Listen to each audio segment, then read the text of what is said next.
Are you aware of any other early examples of the Tavistock Institute Uh, experimenting?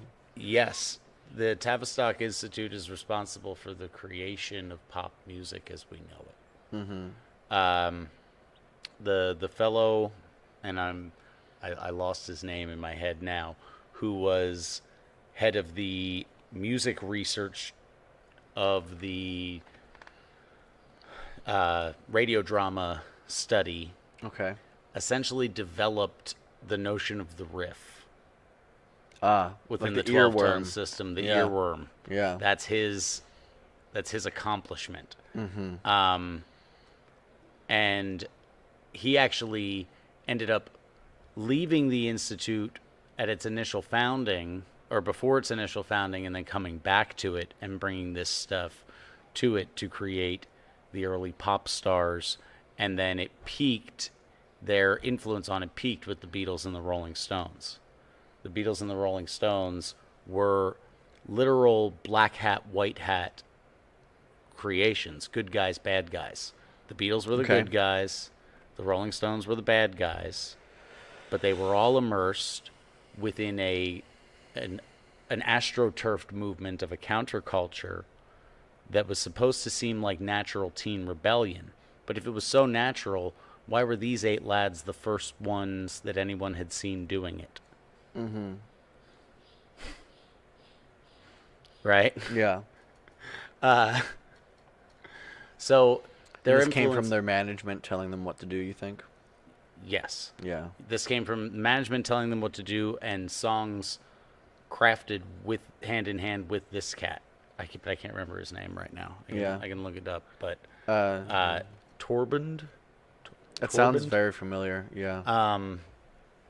But yeah, so their influence on the creation of pop music spawned their influence on the creation of a teen rebellion counterculture. And Mm-hmm. because at that period in time, the music industry was not what it is now. The music industry was a handful of regional tour circuits and maybe 2 dozen small record labels. Yeah. Yeah. The formation of riff rock with repetitive messages created the music industry as we know it today, Mm-hmm. and set the stage for the last now 60 years of popular music consumption. Well, pop music and rock and roll was at the center of of that counterculture. And what was the idea? There was hardly an idea of counterculture before the 1940s or 50s.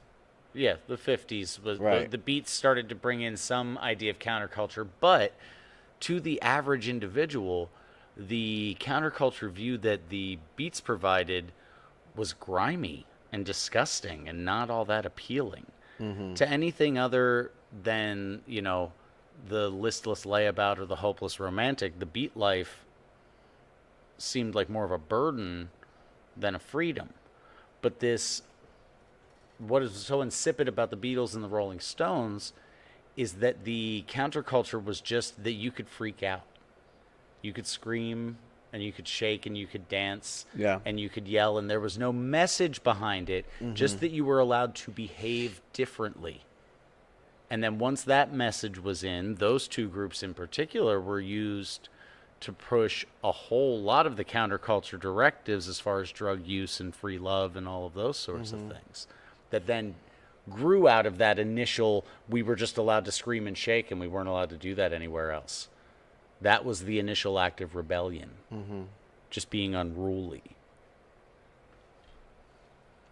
Yeah, I mean the crowds at those early rock and roll shows were quite insane. Young girls losing their minds, screaming, pissing themselves. Mm-hmm. Like, I don't think uh, anybody in their right mind would think that that's a normal reaction to just seeing someone you really like playing a song. Right. I mean, there's the effect that it's so new, nothing like this had existed before, Uh-huh. and they were sort of breaking out of some form of, normal caged life. Yes. Uh, So maybe that was a bit of it, but it was so effective.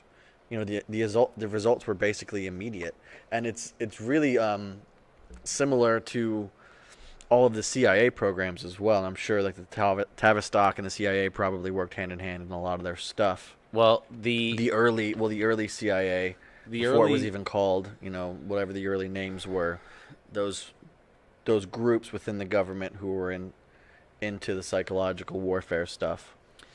the CIA used Tavistock methods uh, of distribution of an aesthetic in promoting the Laurel Canyon scene of the late 60s, of the mid to late 60s.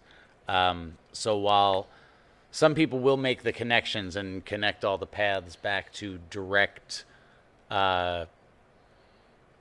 collusion between Tavistock and the CIA to create the Laurel Canyon scene, other people contend that they just used Tavistock tactics to create said scene. But it was all about the selling of an aesthetic and an ideal and a lifestyle that triggered an emotional response, Right. and which that's Right. exactly what if you think about the bands from the mid 60s Laurel Canyon LA scene, you're talking about the Mamas and the Papas, the Jefferson Airplane, the Doors. You're talking about all these bands that they had an image that the entirety of the middle of the country had not seen, right? And most of the eastern seaboard outside of New York had not seen yet. They promoted an image and a lifestyle and an aesthetic that was very appealing to people. And they just all happened to be the children of high-ranking military officials. Yeah. So the Tavistock stuff, it's making me remember that all throughout history, I mean, there has been trying to study the control of the human mind, basically using some sort of central authority power, some state or leader of the group wants to know how to sway public opinion one way or the other. And there was early propaganda all throughout history, and then you can kind of think of it started to drift into some of the art things in the late 1800s and the early 1900s, and then I guess Tavistock came around, and it was the first time that these methods were truly studied and refined on a massive scale with like unlimited funding, obviously very rich people behind it. Right. So yeah, that's basically what I was kind of getting at, is that they refined a practice that's already exists within the human mind to have outside sources control you if you're not aware of them. Right. What they did essentially was compile the best of the best human livestock management tactics from every culture ever, and synergize them into a system of human livestock management. One of the things that's the product of the Tavistock Institute is the old food pyramid. And the old food pyramid, if you'll remember, told you to eat no less than 6 servings of enriched white flour every day, right? Well, Plato, 4,000 years ago or whatever, was like, you can't give the slaves meat. They'll have too much energy. You fill them up with grain and they'll do just enough work. And that's it.